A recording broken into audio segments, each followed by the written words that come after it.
नाव काय? गौरव अशोक सप्रे. बरं. आता आपण हा एक फाईल बघितलं लक्षात आलं तर 2016ला तू माझ्याकडे पहिले आला होतास. त्यावेळेस आपल्याला त्रास काय ना पायाचं संधिवाताचा संधिवाताचा. अँकिलोजिंग स्पॉन्डिलोसिस, बरोबर? हो त्यावेळेस आपली पुण्याची ट्रीटमेंट चालू होती. स्टेरॉइडवर संपूर्ण होतं आपण. हो सर. आपण सुरू केल्यानंतर आताची कंडिशन कशी किंवा त्याच्यानंतर कसं वाटलं तुला? आपल्याकडे ट्रीटमेंट चालू केल्यापासून 100% रिझल्ट भेटला. हं.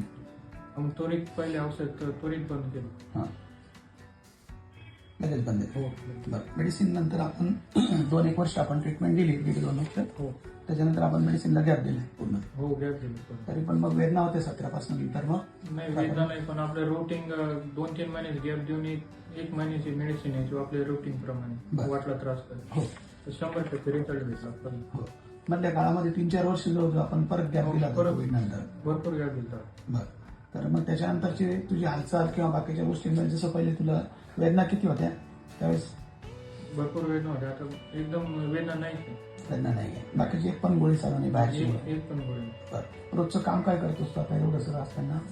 सर माझ्याकडे 10 एकर क्षेत्र आहे. शेती काम करतो, घरी गाय वगैरे. हां, सगळे कामं होतात. हो ट्रॅक्टरचे वगैरे काम सगळे कामं करतो. पण त्याच्या सांध्यांची वेदना किंवा अँकिलोजिंगमुळे जो पाठीला कडकपणा येतो तो काय वाटला? नाही.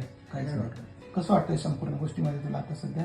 सर खूप बदल झाला. म्हणजे जे पहिल्यापासून स्टार्टिंगचं आपलं जे रुटीन होतं ना त्यात आलोय आपण. हं.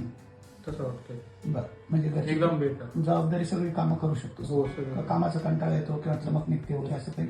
नाही एखाद्या वेळेस क्वचित समजा आपल्या चुकीमुळे थोडं हां हे झालं तर तेवढं करत होतं. हां. बाकी 100% रिझल्ट. सगळे कामं करू शेतातली कामं करू शकतो. म्हणजे हो, असं जड कामं करायला त्रास होतो असं काही नाही. नाही ते थंडीत फक्त एवढे 2-3 दिवसापूर्वी एक गाडीवर कमी जागेत एक अंगावर झोपल्यामुळे थोडा तो त्रास झाला. हं. बरं. पण बाकी वेदना वगैरे? बाकी वेदना वगैरे काही नाही. होमिओपॅथी परत हो, समज. कसं वाटलं तुला होमिओपॅथी विषयी?